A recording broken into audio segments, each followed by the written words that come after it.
Pakistan cricket team की selection committee ने तो बाबर आजम, मोहम्मद रिजवान और शहनशाह अफरीदी को नज़रअंदाज कर दिया। क्यों किया कि इनकी परफॉर्मेंस नहीं ठीक है। मगर ऑस्ट्रेलियन क्रिकेट बोर्ड यानी कि ऑस्ट्रेलियन जो लीग है, जो दुनिया की दूसरी बड़ी लीग है यानी कि बिग बैश लीग के ऑनर्स ने यह साबित किया कि बाबर आजम की हमेशा जो कवर ड्राइव है या फिर बाबर आजम की जो बैटिंग है वो तवज्जो का मरकज़ है। और इसकी ज़िंदा मिसाल ये है कि सिडनी थंडर ने बाबर आजम को जो पिक किया है, सबसे दुनिया का महंगा तरीन खिलाड़ी बनकर पिक किया है। यानी कि बाबर आजम की पाकिस्तान टीम में कोई कदर नहीं थी। और कुछ सिलेक्शन कमेटी के मेंबरान ये कहते हुए नजर आते थे कि बाबर आजम की बैटिंग फ्लॉप है, इसकी छुट्टी हो जाना चाहिए। इसके अलावा जो मोहम्मद रिजवान की बैटिंग है, इसकी छुट्टी हो जाना चाहिए। हाल ही में हम कुछ खबरें ये भी सुन रहे हैं कि शायद मोहम्मद रिजवान को ओडी कप्तानी से भी दस्तबरदार कर दिया जाए, जिसके बाद जो शान मसूद है उससे टेस्ट कप्तान भी ली जाए, क्योंकि सलमान आगा को पाकिस्तान क्रिकेट बोर्ड अब तीनों फॉर्मेट का कप्तान बनाना चाहता है। मगर पाकिस्तान के सीनियर खिलाड़ियों की तंजली और जूनियर खिलाड़ियों को इज्जत देना ये किसी कदर भी क्रिकेट की बेहतरी नहीं है, क्योंकि जो पाकिस्तान के सीनियर खिलाड़ी हैं या फिर दीगर ममालिक के जो सीनियर तरीन खिलाड़ी हैं वो क्रिकेट की एक रौनक होते हैं, जो कि मुश्किल तरीन मैचेस में एक एफर्ट दिखाते हैं, जिनको पता होता है कि हमने गेम को किस तरह आगे लेकर जाना है। क्योंकि बाबर आजम ये वही खिलाड़ी थे जो पिछले 4 से 5 साल तक आईसीसी में ओडीआई और टी20 में नंबर 1 प्लेयर रहे। वो शहनशाह अफरीदी जो कि आईसीसी इवेंट्स में काफ़ी ज़्यादा पाकिस्तान के लिए अच्छी क्रिकेट खेलते हुए नजर आते थे। मगर अब यूं सिलेक्शन कमेटी का इनको नज़रअंदाज करना किसी सवाल से कम नहीं।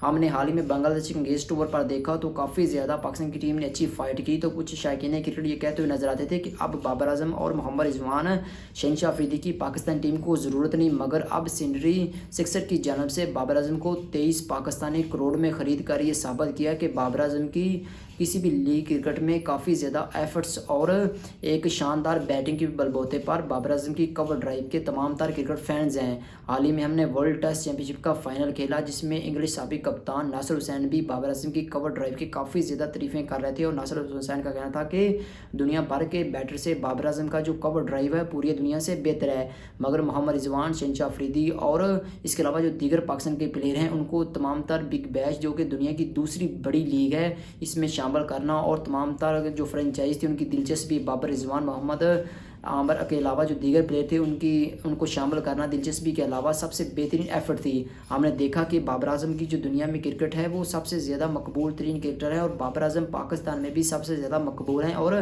पाकिस्तान को चाहिए कि टी20 वर्ल्ड कप 2026 से पहले बाबर आजम की टी20 स्क्वाड में वापसी हुई। हाल ही में हमने कुछ सिलेक्शन कमेटी के मेंबरान को देखा, वो भी इस बात में करते हुए नजर आ रहे थे कि हमने सीनियर खिलाड़ियों को मौका देना है। इसके अलावा जो जूनियर खिलाड़ियों को मौका देना है, हमने सीनियर खिलाड़ियों को ड्रॉप करना है, ये करना है वो करना है। लेकिन बाबर आजम की क्या कदर है वो बिग बैश सिडनी सिक्सर की जानब से पूछिए कि बाबर आजम को क्यों ने पिक किया। क्योंकि बाबर आजम की जब बैटिंग चलती है तो वो काफ़ी फाइट करती हुई नजर आती है। आप इसकी जिंदा मिसाल ये भी ले लें कि विराट कोहली दुनिया के नंबर 1 प्लेयर थे, कुछ सालों में उनकी भी परफॉर्मेंस डाउन हो गई थी। मगर जो बाबर आजम की परफॉर्मेंस है वो 2 साल से डाउन है, मगर कुछ मैचेस में उन्होंने काफ़ी अच्छी फाइट की। हमने देखा कि हमने न्यूजीलैंड का टूर किया जहाँ पर हमारी ओडीआई में भी टीम फ्लॉप होगी, हमारी टी20 की टीम भी फ्लॉप होगी। इसकी जो मेरे ख्याल में सबसे जो बड़ी गलती है पाकिस्तान की सिलेक्शन कमेटी के हवाले से है कि कुछ नाअहल क्रिकेटर को शामिल करके पाकिस्तानी क्रिकेट की धज्जियाँ उजाड़ी जा रही हैं। मगर आप देखना होगा कि बाबर रिजवान और शहनशाह अफरीदी जो कि बिग बैश लीग में सबसे बड़ी फाइट करने में कामयाब होते हैं, और बाबर रिजवान,